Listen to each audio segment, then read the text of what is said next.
Gagawa ko ng pagkain ng aso. Ito po.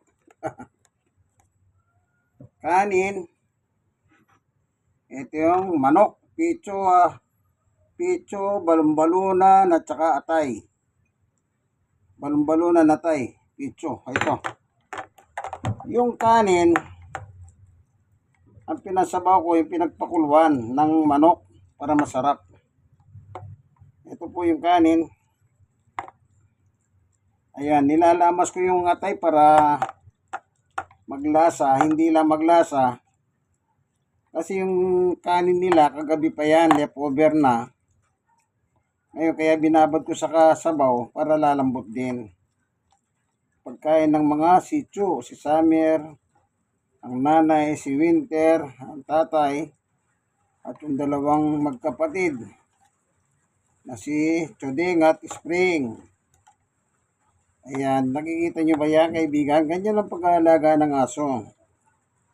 Ang aso ay kaibigan ng tao, man best friend yan. Kaya dapat talagahan natin ang ating mga lalagang aso, anumang lahi sila, lagi niyong ipaganda ng masarap na pagkain. Kasi kung tayong mga tao, kung gusto natin masarap, natural, pati yung ating mga aso, kung maaari masarap din pagkain nila. Ayan, yan ang pagkain nila. Ito maghapon na ito hanggang gabi na ito.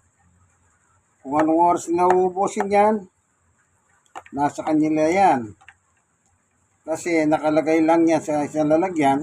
Dito, sa lalagyan na ito, yan. Yung kanin yan, mamamagayan kasi siyempre nababad ng sabaw. Masarap naman ang sabaw.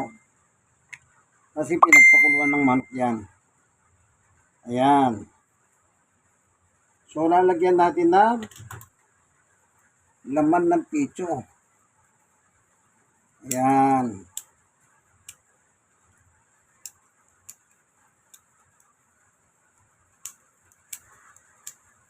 Para, ika nga, pag kumain sila, may sabaw, may laman ng manok, may atay, may balon-balonan. Yan, perfect na perfect sa kaninang tanghalian.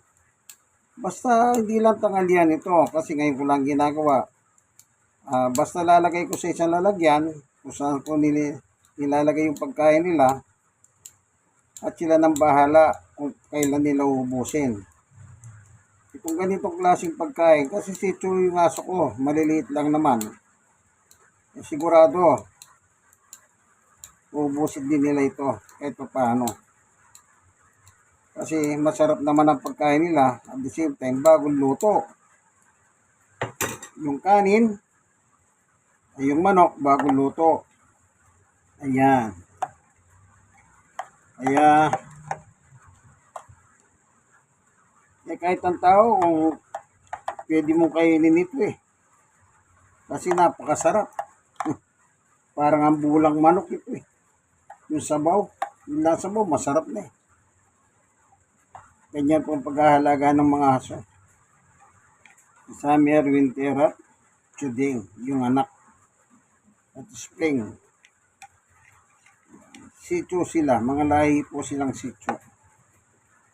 Ayan. Yan po ang kanilang pagkain sa araw na ito. Maghapon na pagkain na nila yan, bahala sila paano nila ubusin yan. Pero sigurado ubos yan. Yan. Bukod dito, meron pa silang ibang klaseng pagkain. Hindi lang ito ang pagkain nila, kaibigan.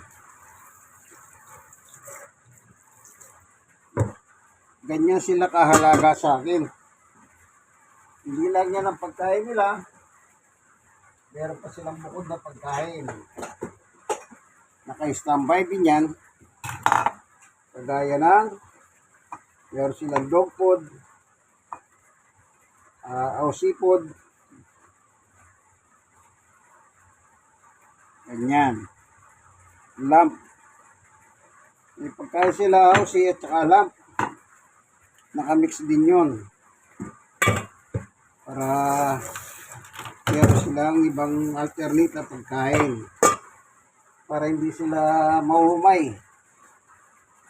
Pagkatapos, meron pa silang another food. Bukod Sa meron silang dog food daw si lamp. Yan. Yung dog food nila, dalawang klase. Isang house food at saka isang lamp. Yan. Yan ako na sila, no? Ayan sila, oh. Ayan. Dito na, dito na. Kain na, kain na.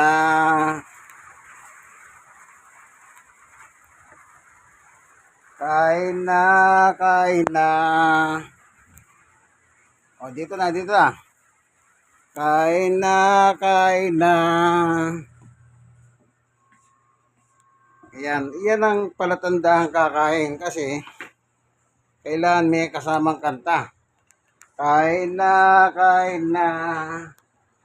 Winter, summer, chuding. Ayan. Ayan na sila. Ayan. Kain na, kain na. Ganyan lang yan, nilalagay ko lang yan. Bahala sila paano nila kakainin yan, uubusin. Ito sinasabi kong alternate pa nila. Seafood at saka lamp. Dalawang klase yan, no? Tingnan nyo, dalawang klase, no? Yung isa lamp, yung isa house seafood. Ito pa, para hindi sila mahumay. Yan, meron silang biskwit. Yan. Gusto nila ito. Dalawang itsura ng biskwit yan, no? Yan. Pagkain po ng mga sityo, yung kumakain na yung kanilang tatay. Ganyan sila kung kumain yan. Basta na dyan lang ang pagkain, nakatambay lang. Anong oras ngayon? Halaw na 20, ay halaw na 40. Naka-standby lang yan dyan. Kahit anong oras sila kumain, gusto nilang mag-dog food, pwede. Gusto nilang biskwit, pwede. Gusto nilang may kanin, pwede. Ayan o. Kumakain na yung tatay nila, yan ang tatay. Si Winter. Yan. Yun naman yung isa. Si Chudeng. Chudeng! Spring! Spring! Spring! Summer! Yan. Ganyan lang sila sa loob ng bahay.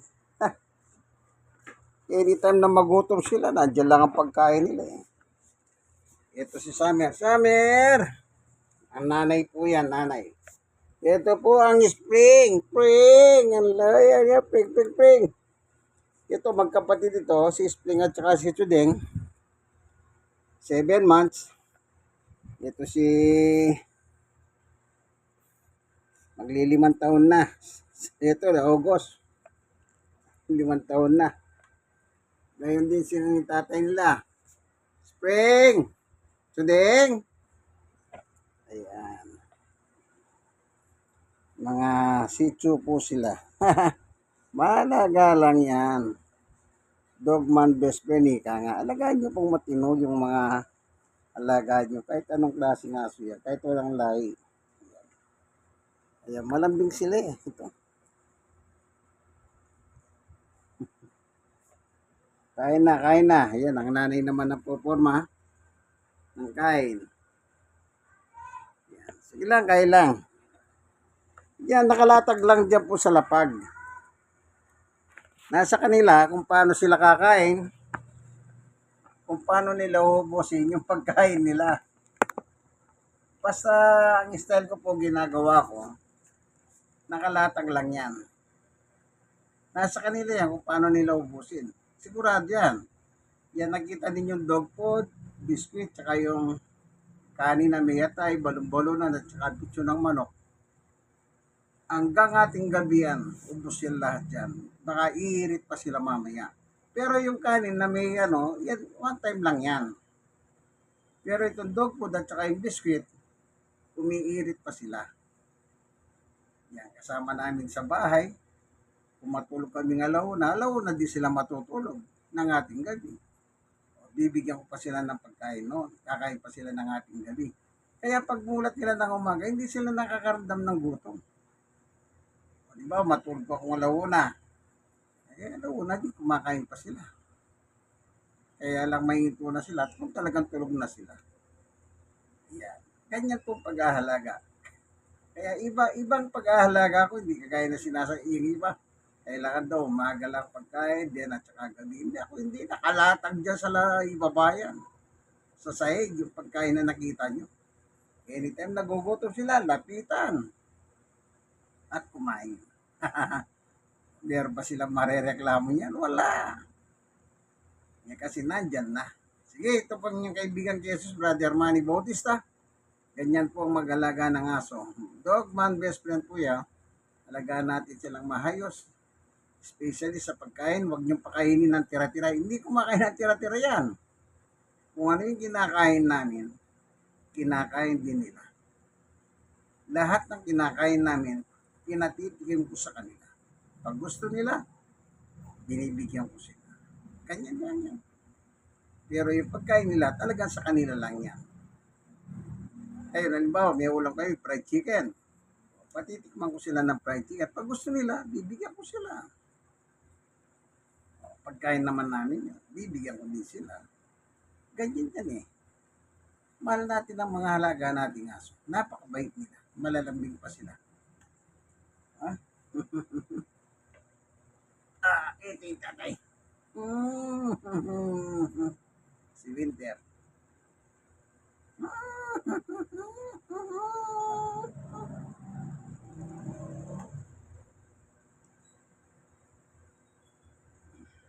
Ayan, kumakain yung nanay nila, si Summer. Ayan. Ayun. Ganyan silang kumain. Basta nandyan lang. Pag nabusog, alis. Okay lang. Wala namang problema yun eh. Basta nabusog eh. Ang importante, hindi na siya tatawal para humingi ng pagkain. Opo, sige, hanggang dito na lamang. Itong inyong kaibigan kay Jesus, Brother Manny Bautista. Isa po ako senior citizen, 65. At stroke nose, 7 years. Sa tulong at tawa ng ating Panginoong Jesus. Ikway! Salong malakas pa, kaibigan. Tanan. Yan, ito naman si Spring. Ito naman si Chode. Yan lang, busog sila. Busog sa pagmamahal, busog pa sa pagkain. Sige po, bye-bye.